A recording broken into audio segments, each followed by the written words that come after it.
What's up? I'm Shane from Goswick, and we have a super special guest today with us. I'm gonna call him the Whiz Kid, but everybody else calls him Tim Venus from 7-Day B&B Academy, where you learn how to launch, build, and scale a six-figure Airbnb business. Tim, welcome to the show, man. Yeah, man. Thanks for having me, Shane.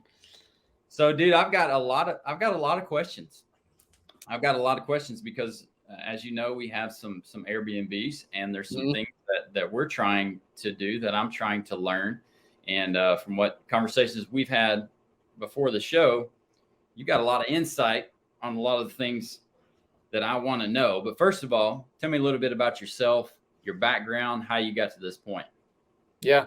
So I'm full-time into the short-term rental world, about 15 months, and into the real estate world. And when I say real estate, I mean like the investing. I bought my first property maybe like a little over maybe like 3 years ago, and just started kind of slowly learning from there in the real estate side. But I went the typical, your college route, get my bachelor's degree. Then I went to get my master's degree.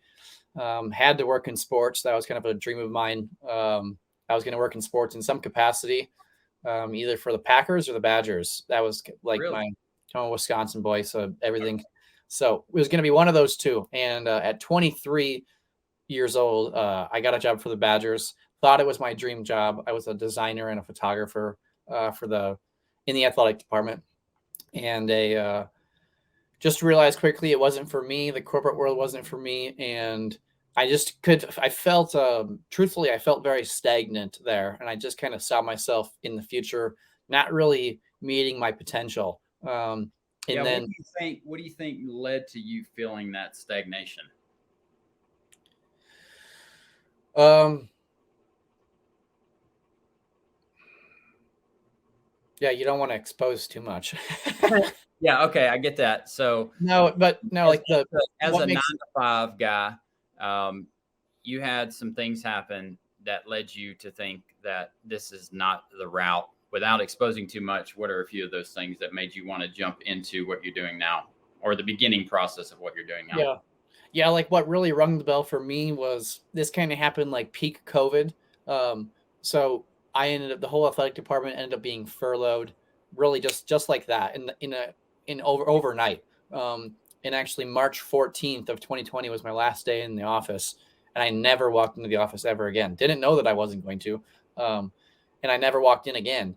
But it was like a punch in the gut knowing that all the school I've worked for, everything I've done to that point, not necessarily it was somebody's fault, but just that I was able to be stripped of my job, my income, my wages, and just be totally controlled. And it just felt really odd and strange to me. Okay. Which is then I had some time on my hands, and I was like, all right, how can I make money with the same skill set I have? And that's why I started my own photography business.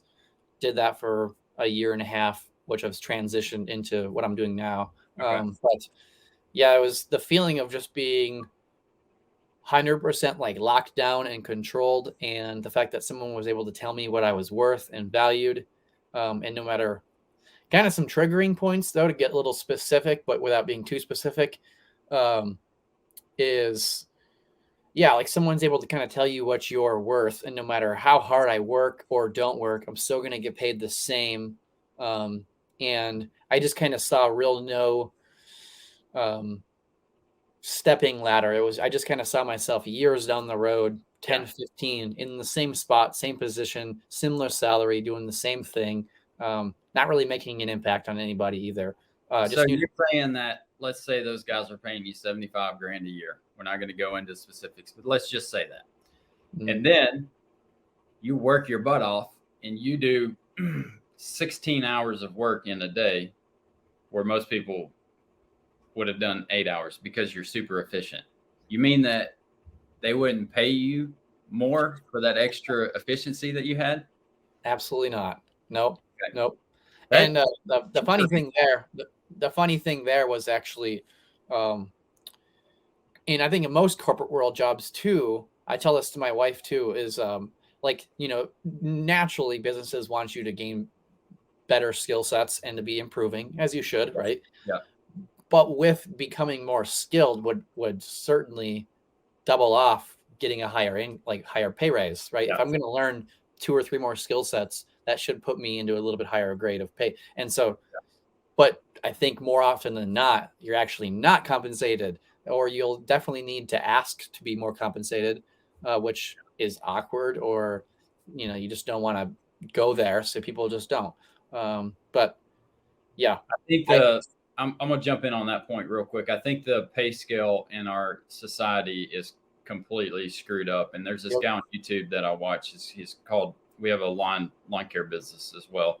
This guy on YouTube I watch it's called Augusta Lawn Care, and his pay scale for his guys is called pay per performance. And he's developed this whole process to, hey, if you go do this job, this $400 job, and we have allocated 6 hours towards it, and you finish it in 3, well, basically you get a pay bump. And every job that they do, that their guys are more efficient than they program in their process, they get paid based on their efficiencies, not based on the hours that they work, which I think is genius. Yes. Yeah, I love that model. I actually was just thinking, I when I was working in the athletic department, I got a 2% raise. I got a letter from the athletic department saying my 2% raise, and this is what I was getting. This is what I was like, and I was like, oh, nice. That wouldn't have to, that's 1/4 of inflation right now. So yes, literally nothing. All right. So the past led you to starting short-term rentals, Airbnb. Tell me about your first head first dive into that process, your first property.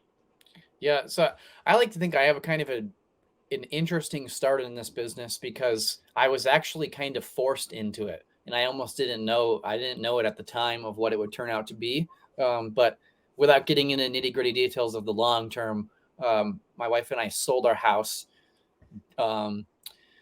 We bought a duplex that needed serious renovations. So we were in the flipping process, got into some messy situations with contractors just not doing their jobs, which extended the time frame of the job, which turned into about a 6 to 9 week project. Was coming to reality that we were going to be out of a home for probably 6 months, at the time. So at that time, we were actually just living in the basement of actually an Airbnb locally. This is my wife and our newborn, 6 weeks old at the time. And it became apparent we were not going to be there for a couple more weeks. We're probably going to be here for 4 or 5 more months. Okay. So driving home from a photo shoot at that time, I'm like, gosh, I got to get us out of here. We got to figure something out. That's when I have been thinking about Airbnb, just, looking into some stuff. And that's when I was like, what if I can convince my wife that we should go rent a home somewhere locally, and then we'll live there during the week, and we'll Airbnb it in the weekends, and we'll go to a friend's house, to one of our in-laws' house. We'll just go somewhere. And that way we don't have any payments and whatnot.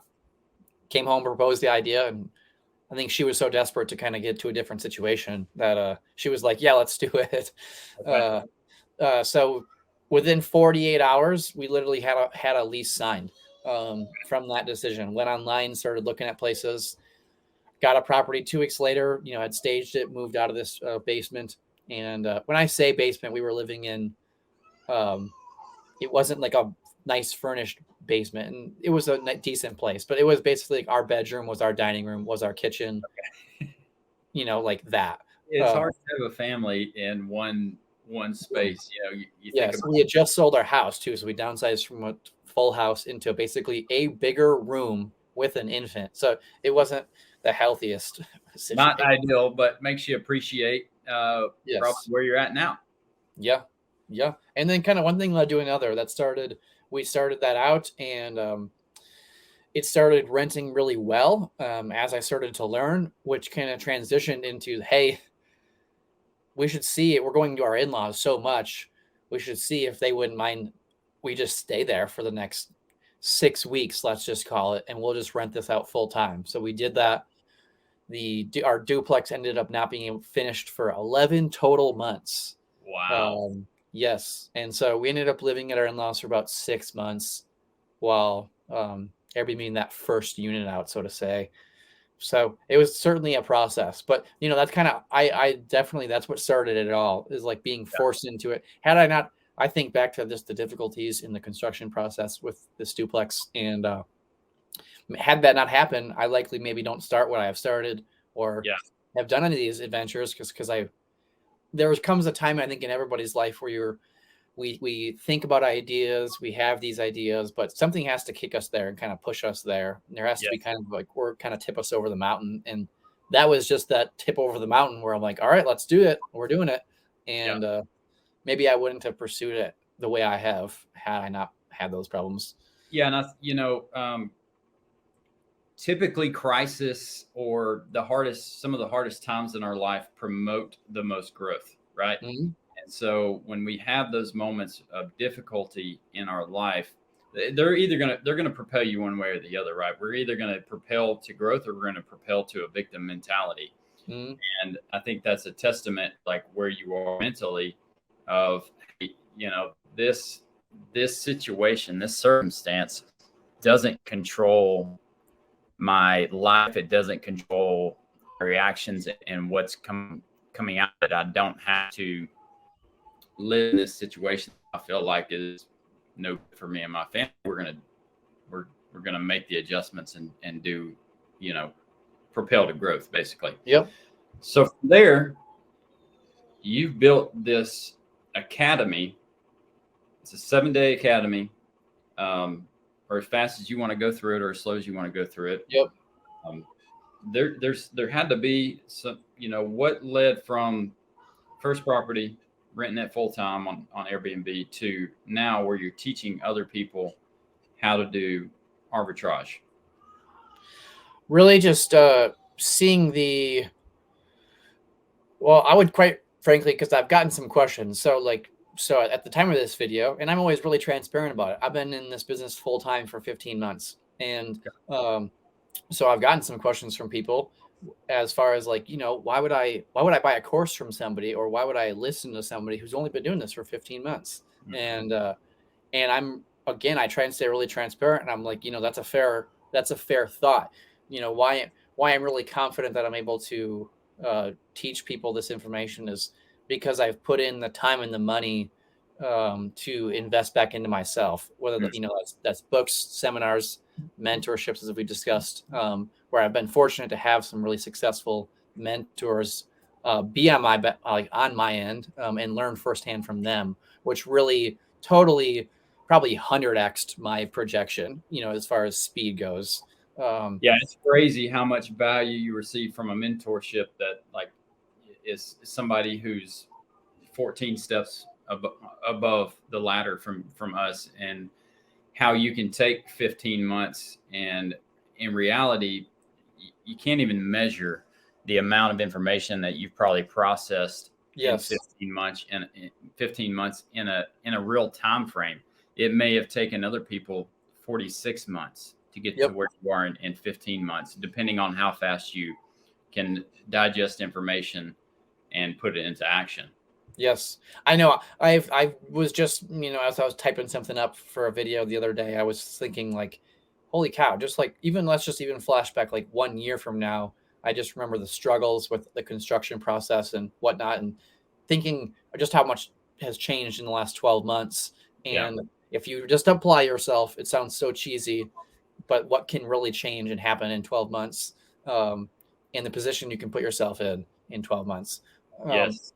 But I've now come to I genuinely love the short-term rental niche. I messed around with some flips, and I say messed around because I had a short stint of a couple that didn't really go well, quite frankly. And that is a good testament to, you can read about Airbnb, you can talk about it, you can have all these groups, but until you actually are just full force in it, that's where you're going to actually learn and actually do it. So I learned a ton from the 2 flips. Didn't have success, they weren't anything pretty, because I had to learn some hard lessons in that process. Those are the hard lessons that cost the ones that I will never forget. Yes. Yeah, those our first flip that we ever did, I think it was 4 years ago. We spent probably 40 grand more than we wanted to. The project took 12 months because we were trying to do it ourselves. I mean, it was a giant mess. But what I can tell you is probably like yours, a lot. We learned an amazing amount of information strictly due to probably thousands of failures. Yep. During one project. I know. And if you could look back on it, it's, man, like, if I just made this one decision here and there differently, how this would have stopped a domino effect to these other 5 or 6 downfalls. Yes. Yeah. And it's definitely a learning process, but that's what transformed me into the short-term rental niche. I just saw the fact that you don't have to deal with contractors, and there are some great contractors out there, don't get me wrong, but you don't have to deal with that. The turnaround time in this niche is so quick. Whereas, the fact that you can scale to 1 to 5, 5 to 10 in a matter of months, in under a year, is so difficult in other forms, simply from the accessibility to capital. And then also you're getting into a lot hairier situations when you're analyzing a flip versus a short-term rental property. And then, you get into your long-term rental investing, it depends on where you're at and what you put on for a down payment. But let's just say like $500 cash flow nationwide. Let's say you put a lower down payment, is probably considered pretty good to most people. $500 per unit. And that's a really good, I would think, a good property. But that's the crazy part in the short-term rental niche. 2,000, 2,500 is kind of is considered your 500, or it's your kind of like, that's totally achievable, 100% achievable and more. That's your baseline per month.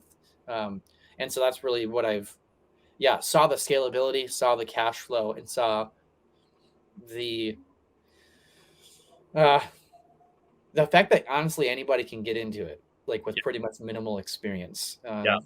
You just need to kind of have the right training, the right kind of mindset about you, and you're going to be able to have success with this. You don't have to be a real estate agent. You don't have to know a bunch of people. You don't have to be an extrovert. It's not like it can help, but I'm just, those things can help. But it's a very broad industry that a lot of people can get into from anywhere as well. So you're focused on arbitrage. Explain for our viewer real quick exactly what arbitrage is. So specifically I teach on the 3 models. I go off 3 models. Bed flipping, arbitrage, and acquisition. And I teach them actually kind of in reverse. Just basically acquisition comes after all these. Actually, acquisitions at the end. That's just the purchasing process. Everything else stays the same. You're just buying.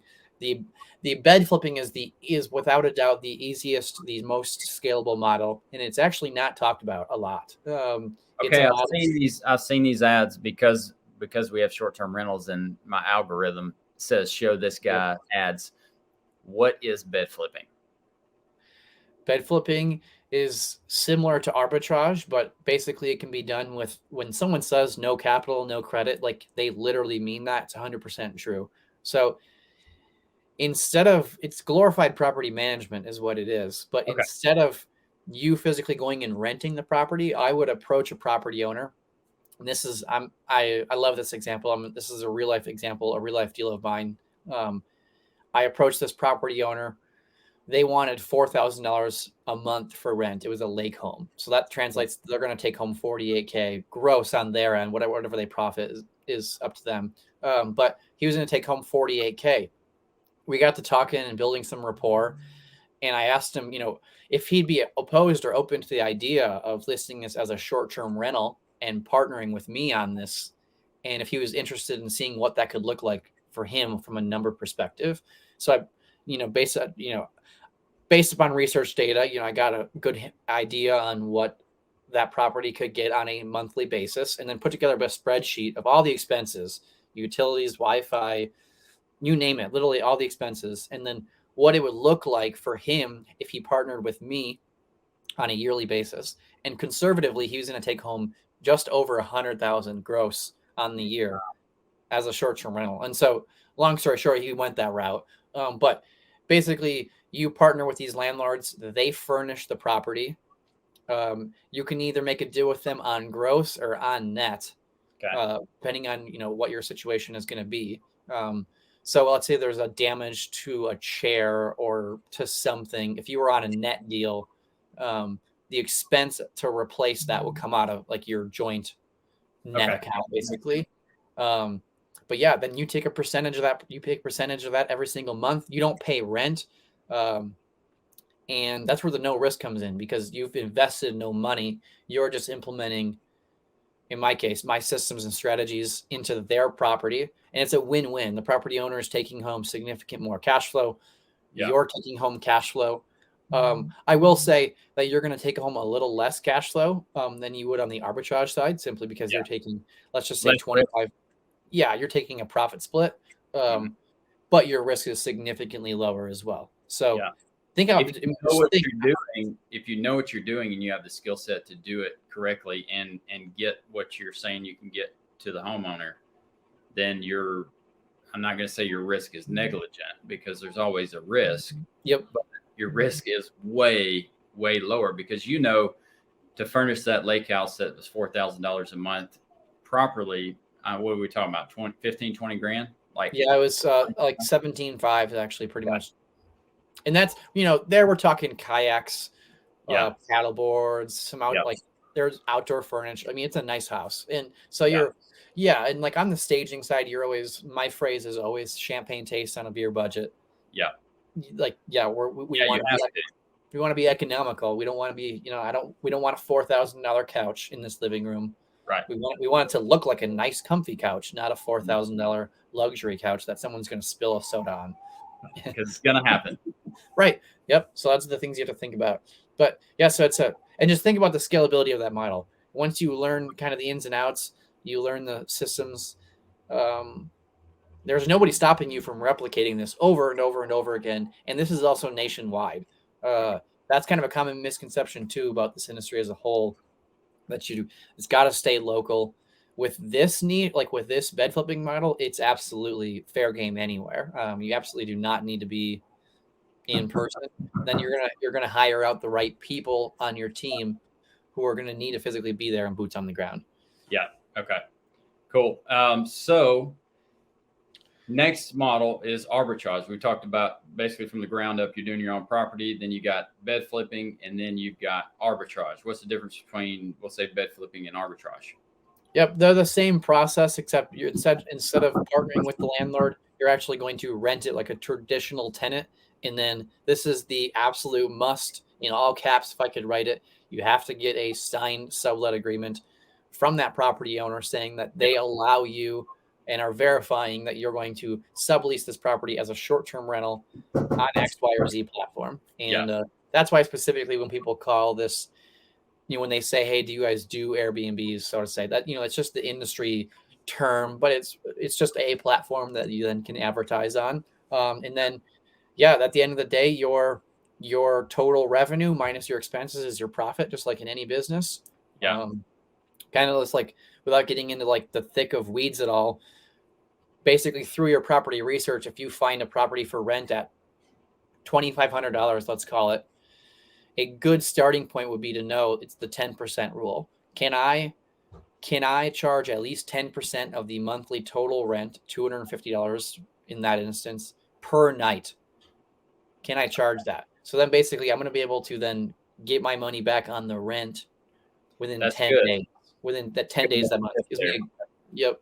It then gives you a good filler time. Okay. Let's say you don't hit that 10 that 1 month, you have plenty of time to make. It's basically just a protection. That's like to protect you from getting into a property in a way to kind of quickly analyze, is a property too expensive? Yes. Yeah, that's really good. All right. So you've talked about bed flipping, you've talked about arbitrage, you've talked about acquisition. And you've got a course that teaches people how to do these things, not just how to do them, but how to do them properly to where you're the top of the market.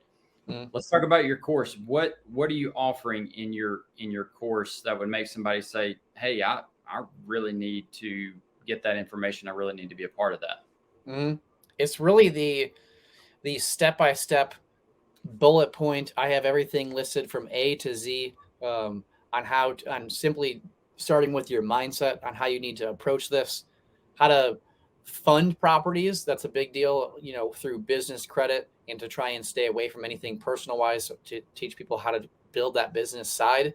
Um, and then how to really kind of a tough part for anybody beginning this process is the property research, and then the landlord negotiation. And I say like roughly probably 80% of this business is property research and then SEO.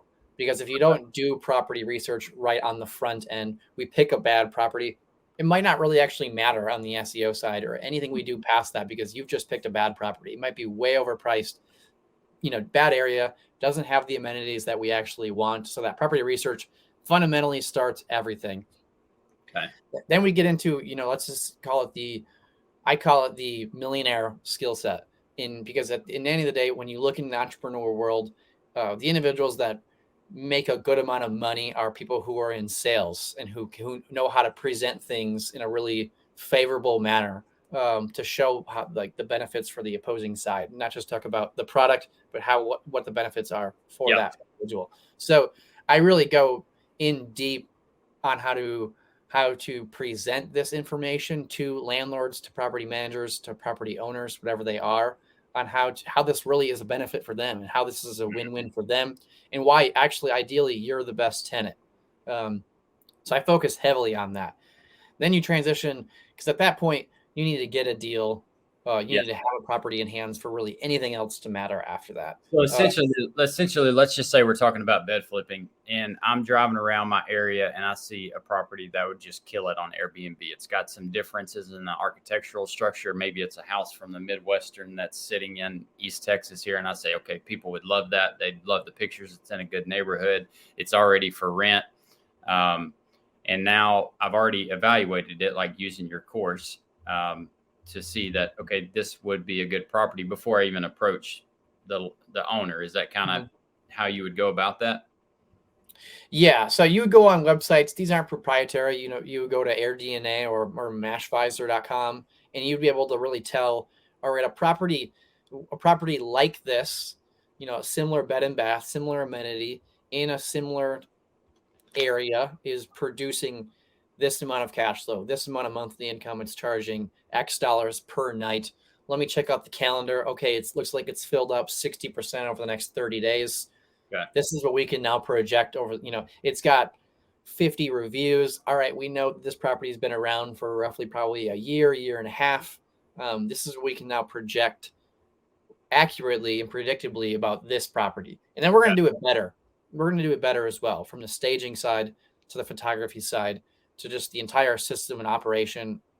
We're going to have storytelling, SEO, and implement certain keywords that drive external traffic into our listings. We're going to price our properties correctly and at a premium that still gets us booked, but not overbooked.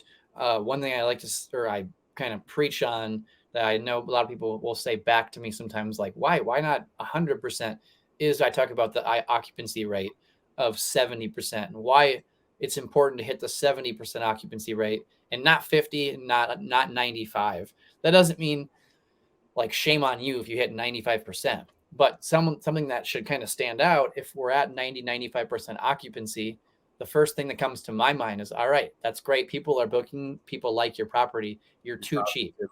Yeah. We need to upprice this two schools of thought from all the research out there. And I'm sure, this guy, Sean Kiwizich or something, Airbnb Automated. Yes. Yep. Anyway, so some people will say, like what you're saying, as far as like at 70%, and a lot of people are striving to even hit that 70% mark. Like that is, don't know what you're doing. 70% is still very difficult. I think most people are probably around 45 to 55, to be honest. Yeah. And then this guy, Sean, says a day that's not booked is a day that you lose revenue forever. So if you have a $300 property and it's not booked today, drop it to $100. Yep. What's your thought against a day that's not booked is a lost revenue forever? And so I don't disagree with that. And so that's a inside my pricing philosophy and strategy. So we want to hit an optimal price at the 70% range. Meaning, so if I can charge 350 average per night and hit 21 nights, that's 70% of 30 nights. That does give me 9 nights that sit empty. And Yeah. so those are 9, you call them freebies. So let's just say one way to think about it is, let's just say your monthly rent, I'll just do a quick calculation, is 2,500 divided by 30 days in a month. So it's going to cost you $83 to rent that property for the day. That's your kind of your minimum cost to get someone in there to just simply cover that. Now I do have 9 days where, all right, it's currently Wednesday.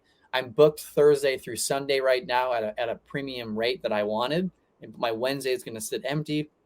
Yeah, now you're flexible. We can totally bump that to whatever we need to fill that night. That's where, like, it's not a shame on you if you're at 95%. It's just, my first thought is let's probably bump prices up, so we're going to sit closer to that 70. But also, you're also minimizing some of the extra work that goes into it. If you can maximize your nightly price and get at 70% versus dropping, say you're making $4,000 a month on 70% or $4,000 a month on 90. Well, 90%. It's less work to do the $4,000 a month at 70%. Yes. So let's even do quick math. So 300 a night times 90% is actually 27 nights. So times 27 gives you $8,100. Now let's do 30% higher, which will be 390. Yeah. 390 times 21. So 6 nights less brings us to $8,190. So now you might be thinking, oh, so what? $90 more. Yeah. But we had 6 days less a stay. That might be, let's just conservatively call that 2 turns. Well, I pay my cleaner $150 per turn. That's, so now that's $300. We have less wear and tear. We have less utilities, less overall usage. So now we're filled at a ideal property or ideal price per night, which then still gives us room in those 9 days to just fill a filler night at a lower rate. So, yeah. So here's what most people are going to ask when they hear you talk about this is, if I'm sitting at 50% occupancy, what are some things that I can do? Like, whether you're not going to sell the farm here, what are some things that I can do to get up to 60? Because if you're only at 50% and you want to get to 60 and raise your rates, say 5 or 10%, that's all profit. If you're 45%, if you're 40 or 45% mark is your break even point, and I can bump from 50 to 60, that's a big deal. Yep. What are some quick tips that you can give the people out there, or the people watching this, some little things that you can do? Yeah, I mean, like, one I'm just like visualizing some properties in my head that I've seen before, without knowing any specifics about anything. Like a strict generalization would be that the perceived value of your property is significantly lower than what you're charging, would be one. And then two, because of that, in addition to that, people aren't finding your property. Your property might be sitting on page 4, and they haven't even surpassed page 1 yet. So the easiest. We're getting into the meat and potatoes here, Bubba. This is good stuff. So perceived value. If the perceived value doesn't match what the value of what you're charging, what do you need to do? Yeah, what can I do? Yeah, without trying to maybe spend an arm and a leg, simply just updating. Well, first I would look at some properties in my certain area. Okay, these properties look like they're charging another $150 a night, but they're the same bed and bath count. How are they doing this? Okay, well, the staging just looks so much nicer. Their photography is so much nicer. I'm a photographer myself, and I say this with totally unbiased. It frustrates me to the wit's end that people will spend all this time, $20,000, and it gets to the end, and they've done all this time and all this work, and they're like, well, they're good. I hear people say that my pictures are fine, my pictures are good enough, and I'm like, really? Can they? We did all this work to just be fine and be good enough. That's. Yeah. So my advice to anybody: go hire likely the most expensive photographer within reason in your area who specializes in real estate, and have them take professionally shot photos. $500. And it won't be that. If that's if you lived probably in like LA, you're probably looking at 200 to 300. If this was a reasonably like 1,500 to 2,500 square foot house, roughly, it's worth every single penny because these photos are going to make you money over and over and over again. So just spend the money. Actually, one thing I have in my course that I've kind of done for people, I have a photography network just because I'm a part of groups from around the country. So I've actually included a kind of a pre-qualified list of photographers all throughout the country. That's no guarantee that a photographer is in your area, but it's just basically these are photographers who I know are legit, and if they're in your area, hire them. All right. So I'm going to put you on the spot here. Are you ready to be put on the spot? Yeah. I want you to look at one of our properties, and I want you to be brutally honest with what we're doing wrong and what we can do better. Can we Right do that? now? Yep. Yeah. All right. Thanks so much for watching. Stay tuned for the next episode with Tim. This guy is providing a massive amount of value. We appreciate Tim being here and giving what he's given us on the first episode. There's a lot more to come and some real world stuff diving into our Airbnbs, which will help you evaluate your Airbnbs. Remember, love God, love others, and let your work reflect that. We'll catch you on the next one.